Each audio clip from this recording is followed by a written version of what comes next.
one large ministry on television was asked about their financial accountability, and their answer was, God is my watchdog. In other words, there was no accountability to anyone else, and there has to be able to maintain a level of trustworthiness. We must be able to give an account when it comes to finances and trustworthiness in that area. We must be able to give an account when it comes to our ministry and choices and decisions that we make, that we recognize how important that is in our life.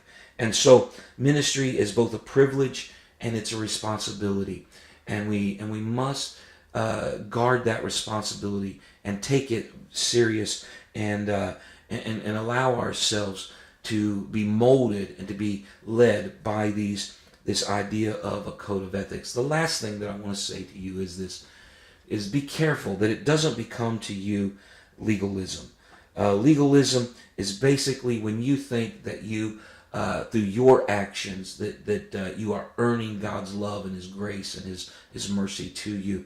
That when you begin to think that I'm better than someone else because I have a code of ministerial ethics and I follow them, and mine are stricter than yours, and I'm closer to God to you because of these things. We have to guard against that.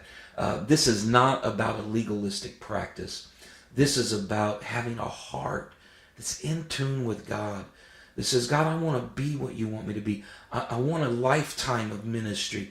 I want to have a record that though I'm not perfect, I want it to be a record of trustworthiness. I don't want my name mentioned in the areas of unaccountability and areas where others have been mentioned because of their failure.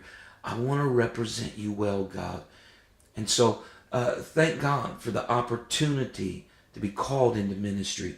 But let's resist the ideal of legalism, because you can never have a list long enough.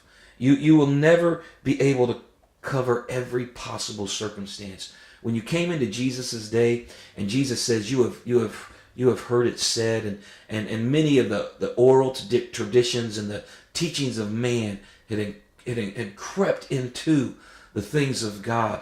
And what they come to the point to doing was, they came to the point where they felt like they had to make a legal code or a law for every existing situation. And so there become all kinds of sub-commandments and man's laws and man's traditions that were put in there. You can't make a list long enough. If you love God with everything that's in your heart, soul, mind, and strength, and to love your neighbors yourself, all the prophets in the law hang upon these things. You'll never be able to make a list long enough. You'll never be able to fulfill any kind of covenant without the love of God dwelling deep within your heart. And so I just hope that today that what you will do was begin to develop in ministry. It's not a one-time thing. It's something that you will start, that you will grow. Some of your ethics you may drop later, and you may say, well, that really isn't applicable to me. Or you may face situations, and out of those situations, develop and add to your list of ethics in ministry. I hope that this will be a blessing to you and a help to you as you follow this very, very important practice. God bless you.